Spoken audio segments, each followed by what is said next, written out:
Pessoal, começou o nosso programa na Laje com Lincoln Reis. E hoje o nosso programa vai falar sobre direito criminal. Estamos aqui com um advogado, especialista, professor na Universidade Unisantos e também colunista de um grande jornal aqui da nossa cidade, que é o jornal A Tribuna.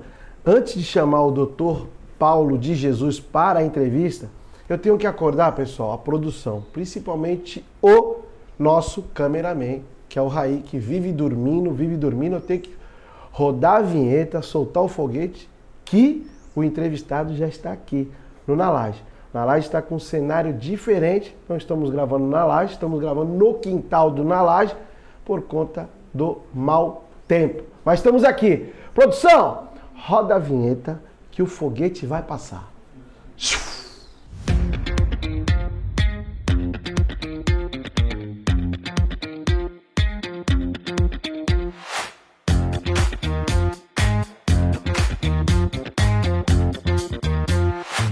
Doutor Paulo, obrigado por aceitar o nosso convite, estar aqui participando e compartilhando um pouco, ou bastante que você sabe sobre o direito, é direito criminal que fala? Direito criminal. O direito criminal ao qual o senhor é um especialista no tema. Ô Lincoln, a honra é minha, eu acompanho o programa há muito tempo. Obrigado. E estava esperando a minha vez de estar aqui do teu lado, bater um papo com você. Bater um papo. E estou bastante emocionado e feliz de estar aqui. Obrigado, doutor. Vamos às perguntas. Essas perguntas aqui, doutor, elas são idealizadas pelo nosso amigo Edson Pipoca, que trabalha na Câmara, um funcionário público, está lá emprestado para o nosso gabinete, e ele que idealiza todas as perguntas, e neste exato momento, sabadão, deve estar na casa dele, esparramado e assistindo sempre. E sempre ele quer puxar minha orelha. Por que eu não falo dele? Estou falando Edson Pipoca, o idealizador das perguntas. Vamos falar de uma impressão que a população tem. A polícia prende e o judiciário solta. Então, essa é uma impressão que a gente precisa trabalhar bastante ela, porque, na verdade, a polícia prende e o judiciário não solta todo mundo. Porque nós somos, Lincoln, para o nosso telespectador que nos acompanha, inteligente que é, saber, nós somos a terceira maior população carcerária do mundo. Nós só perdemos para Estados Unidos e China. Nós estamos batendo aí daqui a pouquinho mais de 1 milhão de pessoas presas. Então não dá para a gente dizer que a gente prende pouco. A gente prende muito. Só que a gente prende mal e a gente sempre prende os mesmos. São as pessoas que eventualmente ali estão numa situação difícil, que praticam um crime, que eu não estou passando a mão na cabeça de quem pratica crime, eu estou só contextualizando e explicando. Sim. Que às vezes uma pessoa, por um furto de um alimento, um furto de algo de pequeno valor, pega uma grande pena, enquanto nós temos bandidos aí que praticam crimes que prejudicam todo o país e acabam saindo pela porta da frente do fórum. Ambos têm que ser punidos. Então no Brasil se prende sim, se pune sim. Só que nós punimos normalmente aqueles mais desafortunados, aquelas pessoas que não têm tanta oportunidade de defesa assim. Tá explicado. O doutor fez uma explicação aí rápida e direta. O que faz um advogado criminalista? Pô, essa pergunta vai ao encontro dessa que a gente acabou de responder. O advogado criminalista, Lincoln, ele é a voz dos direitos legais do seu defendido. Ou seja, muitas pessoas, não poucas, muitas pessoas são acusadas de crimes que não cometeram. Desde que eu descobri que uma pessoa tinha que ter uma profissão, que ser advogado criminalista, eu nunca pensei em fazer outra coisa, justamente por isso, por esse sentimento de justiça, de vontade de defender as pessoas. E o advogado criminalista faz isso, ele defende as pessoas que estão sendo acusadas injustamente e mesmo aquelas que estão sendo acusadas justamente, que elas sofram as consequências dos seus atos, mas pelos crimes que cometeram. Porque hoje a gente vive num mundo que sai na mídia, sai na televisão, a pessoa já está imediatamente condenada. Eu costumo dizer que se jogarem na televisão que eu pratiquei um crime, até a minha mãe vai acreditar, antes mesmo do processo.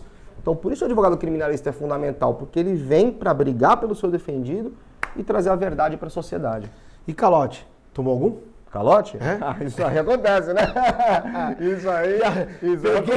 Peguei logo já no calote, hein? Toma uns calotinhos no criminalista? Olha, é complicado tomar calote no criminal porque você você vai cobrar seus honorários antes, né? Então, antes de você chegar na delegacia ou no fórum, você acerta os honorários. Se porventura tomar o calote, você sai do processo e tá tudo resolvido. Mas não vou dizer que eu não tomei calote, que eu ia estar mentindo aqui. O doutor já tomou um calotinho lá, já tomou um calotinho. Quem nunca tomou, né? Quem nunca tomou? Qualquer segmento. Doutor, alguns termos que a gente sempre ouve, mas não entende. Suspeito, inquérito policial, denúncia, processo, indiciamento. Esses são os termos que as pessoas não entendem. E até mesmo, doutor, às vezes as pessoas não entendem, você queria que você explicasse. É passagem pela polícia. A passagem pela polícia é aquele momento que a pessoa vá na delegacia. Então ela tem uma passagem na polícia. Às vezes confunde, você tem passagem na polícia? Não, não tenho. Mas ele foi lá. Aí o policial fala, poxa, tu foi na delegacia, tá aqui, tem um inquérito. Então tem passagem na polícia. Sem dúvida. Então é importantíssimo. Isso vai ao encontro do que a gente conversa sempre, né, Lincoln? Que no ensino fundamental e médio, especial o médio, né? As pessoas têm que ter noções de direito, né? Porque são questões importantes do dia a dia da gente que as pessoas não sabem. A gente poderia ter na grade escolar um conteúdo desse para a pessoa ter uma noção dessas perguntas. Por exemplo, inquérito policial. Vou começar pelo inquérito policial. Inquérito policial é um procedimento administrativo que o delegado de polícia preside. Então, quando chega lá a notícia de um crime, o delegado de polícia manda instaurar um inquérito policial e começam ali as investigações. Mas não quer dizer que a pessoa está sendo investigada, é uma suspeita, como você trouxe aí, que essa pessoa cometeu um crime. Isso aí acaba caindo na internet, cai na mídia, na TV. Pô, o cara cometeu um crime. Calma, está sendo investigado ainda, é suspeito. É um inquérito. É um inquérito policial, está sendo investigado. Quantas e quantas pessoas são mencionadas em inquérito policial e o inquérito policial no futuro é arquivado. Sim. Então, assim, é o suspeito respondendo já a tua pergunta. Quando você fala da denúncia, aí nós estamos falando de uma coisa mais séria. A denúncia é o quê? A petição inicial, para o nosso telespectador entender, é o pedido do Ministério Público para condenar. Aí a coisa já fica mais completa. Quando o inquérito policial é concluído, o delegado chega e terminou o serviço, manda para o promotor vê, aqui tem crime, aí ele oferece a denúncia. Então a denúncia já é alguém que está sendo acusado de um crime. Então quando a gente ouve na rua, eu falo sempre para os meus alunos, eu vou na delegacia fazer uma denúncia. Não, você não vai na delegacia fazer uma denúncia. Quem faz a denúncia é o promotor. Você vai levar notícia da prática de um eventual crime. Então tudo isso está aí nas suas perguntas. E todo mundo confunde, doutor. Confunde, então. Esse programa é importantíssimo por isso, para a gente poder entender e não sair condenando as pessoas aí sem saber, né? Suspeito, pô, tá sendo investigado ainda. Às vezes nem investigado foi só mencionado. E além da denúncia tem mais duas, né? Tem o processo, que vira, já vira o processo, que o senhor já falou, e o indiciamento. Que o indiciamento tem a ver com o inquérito. Quando o inquérito é instaurado, é aí que se diz que a pessoa foi indiciada. Então tem a ver com o que eu acabei de explicar do inquérito. Bacana, simples, objetivo como sempre, o doutor aqui manja e manja muito. Doutor, para que serve o tal do HC, que é o habeas corpus? O habeas corpus. Habeas corpus, né? Ele é o instrumento que está na Constituição Federal para garantir a nossa liberdade. Quando se tem uma prisão ilegal, por exemplo, é o habeas corpus que vai lá salvar. Quando tem um excesso de prazo, é o habeas corpus que vai lá salvar. Quando tem um inquérito, esses inquéritos tem por aí, noticiado na mídia, com irregularidades, o HC para trancar o inquérito policial. Então, para todo mundo entender, o habeas corpus é o que a gente chama do direito de remédio heróico, porque ele salva as pessoas dessas arbitrariedades. Tem uma curiosidade que talvez as pessoas não saibam. O habeas corpus, ele não precisa nem de advogado. Eu tive um professor, desembargador Antônio Rafael, que ele brincava que habeas corpus podia ser impetrado até em papel de pão, que não precisa de advogado. A própria pessoa que está presa, ela pode meter no papel ali e mandar para o judiciário vai apreciar. Então é o único remédio, única peça processual que não precisa nem de advogado, para você ver o tamanho e a importância do HC. Do HC. Doutor, vou fugir um pouco dessas perguntas essas perguntas aqui são importantíssimas até mesmo pelo nosso amigo que idealizou, que é o Pipoca. Aquele momento, hoje nós vivemos um momento que nós temos as audiências presenciais, que pode ser feito virtual, né? Que são virtual. Sim. E também tem a defesa, que é a defesa no papel. Sim. Toda a defesa, 72 páginas, 100 e poucas páginas, tem essas duas defesas. Porém, o advogado ele tem também que fazer a apreciação presencial. Sim. E quando tem um crime, o criminoso tem a defesa documental e, por algum motivo, o advogado não consegue estar naquela sessão, que é a sessão do júri, e, lógico, que vai ser apreciado o documental. Como que é essa forma de apreciação, ou o preso ou a pessoa já perde automaticamente? Eu sou a moda antiga, eu sou favorável a tudo presencial. Tudo presencial. Tudo presencial, porque o direito é uma ciência humana. A gente está aqui conversando, pessoalmente é diferente se a gente estivesse numa videochamada, porque aqui é o contato pessoal. Então, na justiça hoje, nós temos muitas situações que permitem, sim, como você muito bem falou, a audiência virtual e tal. Só que a maioria delas ainda é feita presencial. Você falou do júri. Se o advogado, por exemplo, não pode comparecer, que isso é o imponderável da vida, né? A pessoa pode ficar doente, eventualmente não comparecer. Ou tem dois? Tem dois casos no mesmo dia, isso já aconteceu comigo. Você peticiona no processo, entra com o papel informando o juiz que você não vai poder comparecer, ele vai redesignar o ato. A pessoa não vai ser condenada imediatamente. Dentro do que você está falando, não vai acontecer dessa maneira. Se o advogado colocar ali direitinho. Agora, se a pessoa não tiver um advogado no processo, não comparecer ao ato processual, ela pode ser considerada rével e isso vai degringolar sim numa eventual condenação. Interessante essa sua fala, doutor. Na hora que o advogado vê que não vai conseguir estar presencial, você não vai estar presencial naquele júri, naquela audiência, você solicita através documental. Isso. O juiz pode negar? Você precisa fundamentar. Você precisa trazer um atestado médico, você precisa comprovar o teu alegado. Ou comprovar, por exemplo, excelência. Antes da audiência que está marcada para ser feita aí na sua vara, eu tinha já uma anterior no mesmo dia e horário. Aí se eu vou provar, muito difícil, porque o juiz tem a discricionariedade dele. Mas é muito difícil ele negar. Agora, se eu entrar com uma petição, não provar nada, pedindo para redesignar, muito provavelmente ele vai falar, não apresentou motivos, mantenha-se a data.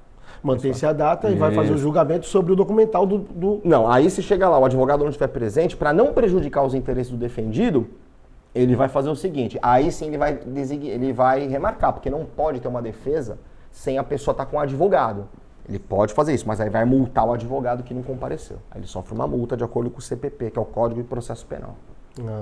Não vai acontecer, então respondendo agora a tua pergunta assim mais objetivamente, não vai acontecer de ser julgado sem advogado com base só no papel, porque o advogado não foi, não tem como ser. No criminal isso não pode acontecer. E mesmo que a defesa está no papel, toda a defesa. Mesmo no papel. Se tem uma sessão para ser feita, virtual ou real, se o advogado não comparecer, não tem como o juiz condenar. E explicar para as pessoas como é feita essa sessão. São três júris? O júri, falando do júri, né? O júri é uma sessão que tem lá os 7 jurados que a gente vê na televisão, né? Muito filme e tal, não parece muito com o sistema americano. Mas nós temos lá os 7 jurados, que o promotor de justiça fala, o advogado fala, aí tem a réplica e a tréplica, que são as falas seguintes menores, e aí os jurados vão lá e deliberar, vão decidir. Por maioria, são 7, tem que ter 4 ali para absolver ou 4 para condenar no mínimo. Eles vão lá para a sala especial, decidem. Maioria simples. Maioria simples. Maioria simples. Aí é uma briga, né? Votação não é fácil. Parece muito com a sessão plenária do Legislativo. Isso, né? que eu ia falar. É uma sessão. É uma sessão. Eles vão lá para a sala especial, só que diferente dos Estados Unidos, que todo mundo que está nos acompanhando já viu o filme, aí os jurados conversam. No Brasil, o jurado não pode conversar um com o outro sobre o assunto. Pode conversar de futebol, de outros assuntos, mas se eles falarem quem vão votar, tá nulo o julgamento e vai ter que fazer tudo de novo. Não pode bater papo. Sigilo. Sigilo, porque pode ter alguma influência no caso. Isso aí. Isso. Doutor Paulo, aqui a gente falou sobre o júri americano, como que é feito o júri americano, que o júri mesmo pode se conversar, no tema que está sendo julgado. Aqui no Brasil não se pode fazer essas conversas paralelas. Pode falar do futebol, pode falar da vinda do Neymar, pode falar, mas não do assunto que está sendo ali. E filmes, doutor? Um filme assim, a gente falou de americano, que é diferente, o júri americano para o brasileiro, e filmes americanos assim, que tem tribunais, que tem advogado, que envolve um crime. Como, é fã ou não? Eu sou, doutor? Você falando aqui, já fui lembrando aqui de pelo menos 3 filmes aí que eu gosto bastante. Um filme é As Duas Faces de um Crime. O sujeito é um psicopata e ele finge que não é. Não vou dar nenhum spoiler aqui para quem não assistiu, mas é muito bom, Duas Faces de um Crime. O Advogado do Diabo, que é com o Al Pacino e com o Keanu Reeves, que é muito bom também. Esse já é um pouco mais antigo, né? Mais antigo, mas é um filme muito bom. Tem o Júri, que é do Robert Downey Jr., que é o Homem de Ferro, faz o advogado, que ele no júri é sensacional. Então esses 3 filmes aí que eu dos últimos 20 anos aí são os melhores de júri. Bacana demais. Doutor, vamos para as perguntas aqui do nosso amigo Edson Pipoca. A gente já bateu um papinho sobre filmes e tudo. Falar sobre a vinda até mesmo do Neymar, que está né? causando todas as redes sociais. Doutor, porque todo acusado é inocente até que a decisão judicial saia. O cara já fala que, pô, eu sou inocente, não fiz nada. Porque nós temos no Brasil, na Constituição Federal, um princípio chamado presunção de inocência. Ou seja, uma pessoa, ela só vai poder ser considerada culpada depois do processo todinho e quando tem uma sentença transitada em julgado. O que é trânsito em julgado? É quando não cabe mais recurso. Então, por isso que nós temos esse princípio da presunção de inocência. Você vai me perguntar assim, quer dizer então que ninguém pode ser preso antes disso? Pode. Nós temos o que a gente chama de prisão preventiva, que está lá nos artigos 310, 11 e 12 do Código de Processo Penal. Para quem quer ser aluno de direito, já vai gostando, já vai ouvindo. São situações que quando o sujeito é muito perigoso, está ameaçando testemunha, está ameaçando a polícia, tem autorização da lei para prender essa pessoa e falar, não, você vai ficar guardadinho até ter a decisão porque você é muito perigoso. Então, tem essa situação sim de pessoas serem presas antes. Só que, de acordo com a presunção da inocência, que foi o que você me perguntou, a pessoa só vai ser considerada culpada e deixar de ser inocente quando tiver o trânsito em julgado. Já aconteceu algum caso, doutor, de o senhor defender um paciente? Paciente não, é uma paciente. No HC chama paciente. Um paciente, desculpa, um paciente. Já aconteceu de um caso, vou defender um paciente e o paciente tomou uma pena de 15 anos, 12 anos e lá está o camarada preso, está tirando sua cadeia, né? E não tem mais o que se faça, já foi para todas as instâncias, todas as esferas. E o camarada tem uma brilhante ideia de mandar a carta para aquele juiz, né? Ele faz uma cartinha e manda para o juiz. Pode isso ou não pode? Então, eu costumo dizer que se a pergunta é pode, a resposta é pode, né? Então, assim, é recomendável? Com certeza não. Isso não é algo, não vai influenciar no ânimo do juiz, pode até causar uma impressão ruim. Em 20 anos de advocacia criminal, eu já fiz mais de 150 júris, 151 júris até hoje. Então, o direito penal, ele é tão atrativo, chama tanta atenção, a ponto de um programa como o seu, com tanta audiência, chamar a gente para bater um papo.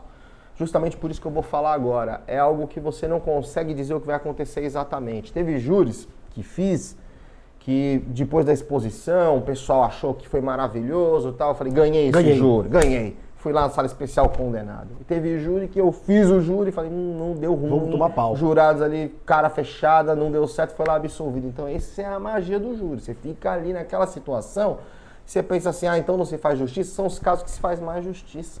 Porque o jurado, ele não é uma pessoa que conhece de direito, ele conhece de ser humano, ele conhece das relações das pessoas. Então ele vê ali o que ele sente como verdade e como mentira. Então a sensação que a gente tem é sempre que a gente está fazendo justiça. Caramba, bacana. Então, pessoal, cuidado as pessoas que estão assistindo o nosso programa.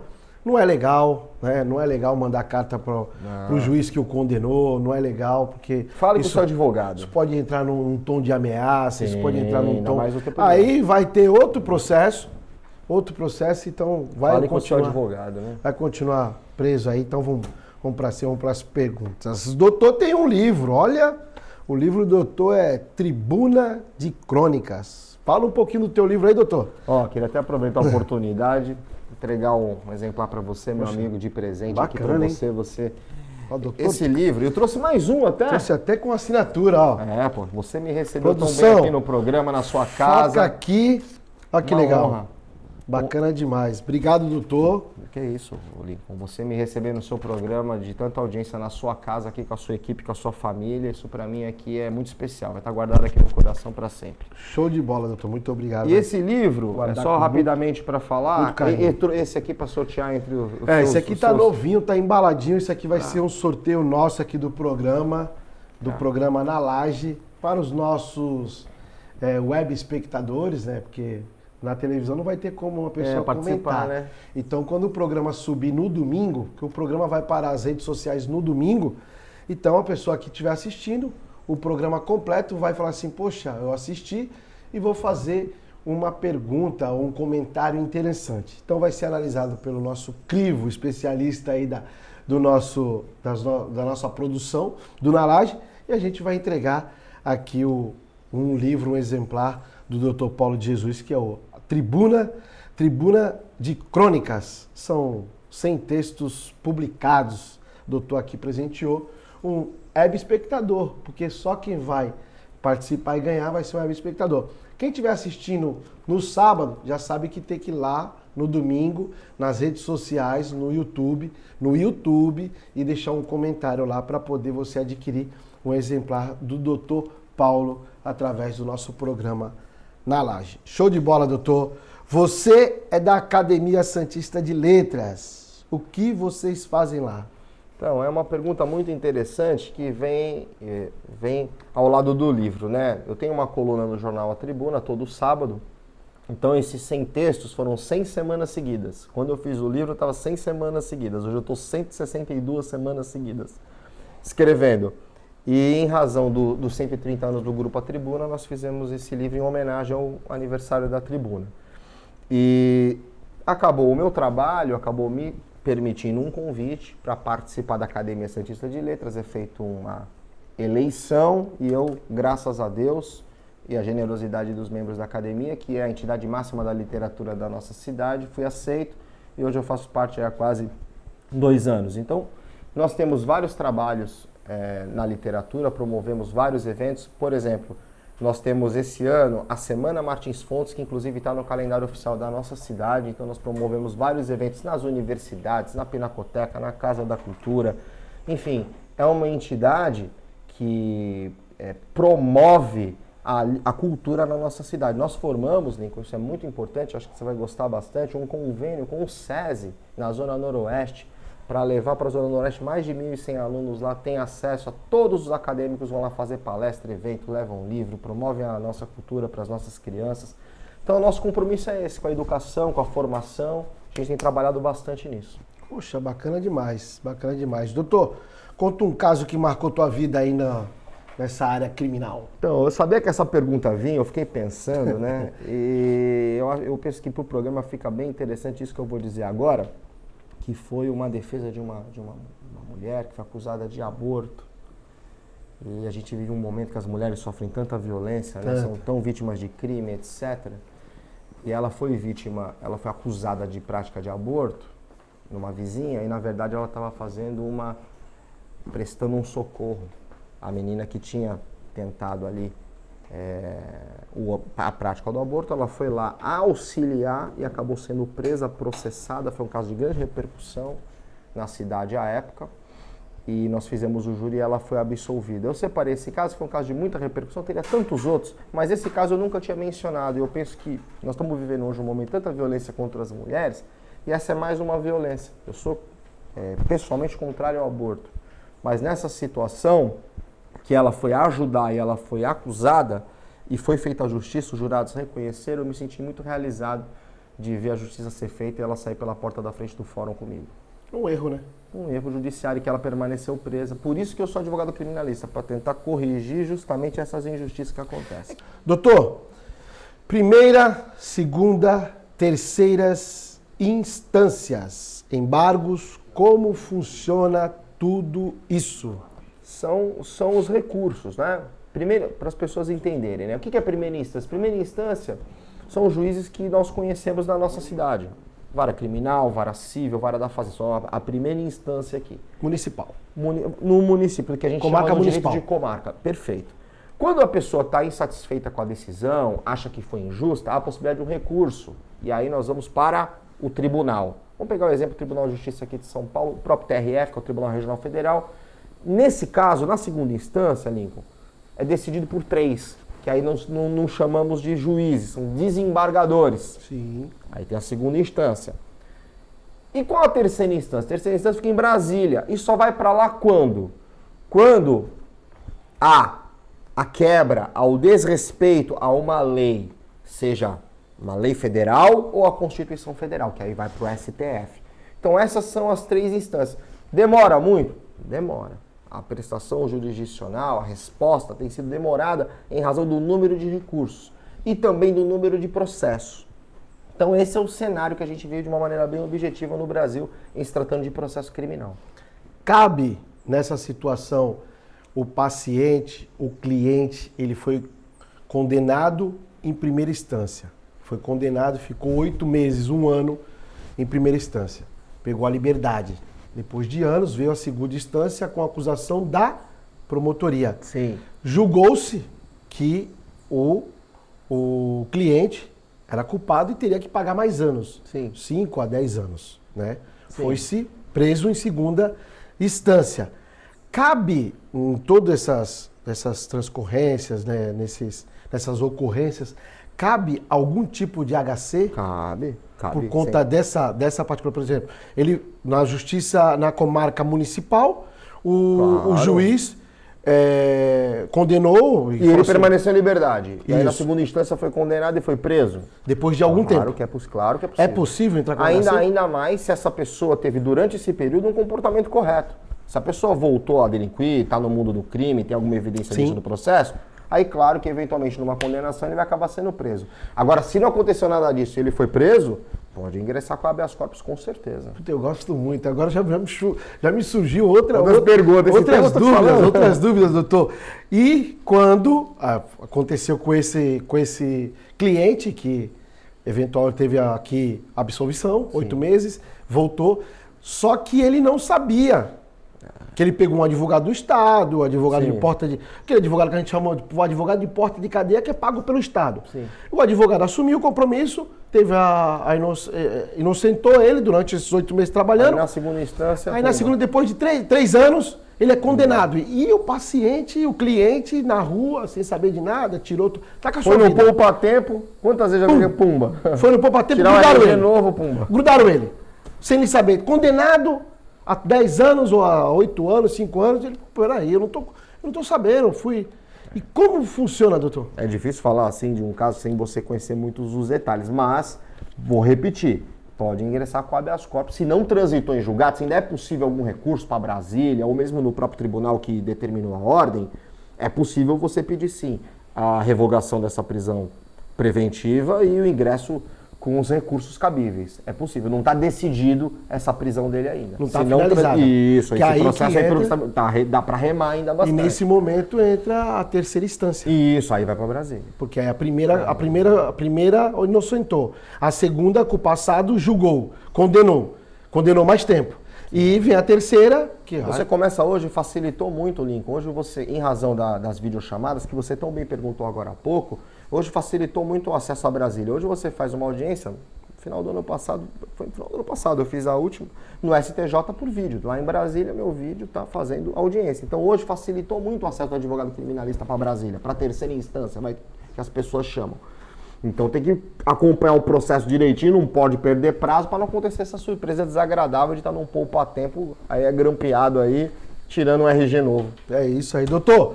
Obrigado por aceitar mais uma vez o nosso convite na Laje com Lincoln Reis e estar aqui participando do nosso programa. Obrigadão, deixo aqui as considerações finais. Poxa, eu estou muito feliz de estar aqui, eu que agradeço o seu convite, a sua recepção maravilhosa de toda a equipe aqui, os amigos novos que fiz. E quero que conte comigo sempre. Tamo junto. É isso aí. Doutor, brigadão. Pessoal, esse foi mais um Na Laje com Lincoln Reis. Deixa aqui o abraço, os beijos para todos os telespectadores e web espectadores que seguem, que acompanham o nosso programa Na Laje. Alô, Giba! Sei que você tá aí, Giba. Está no seu sofá, esparramado, como todo sábado.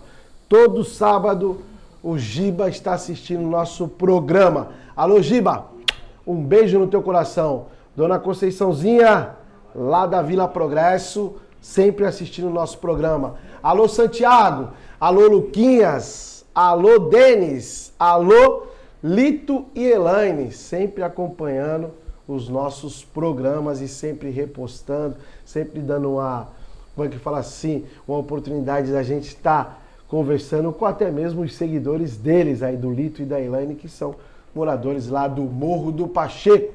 Um grande beijo no coração de vocês dois aí, continue esse trabalho maravilhoso. Deixar um abraço lá pro Anexo 1. Alô, rapaziada do Anexo 1, que sempre está assistindo a gente aí. Um forte abraço e conte sempre com a gente e fiquem com Deus a todos. Esse foi mais um Na Laje com Lincoln Reis.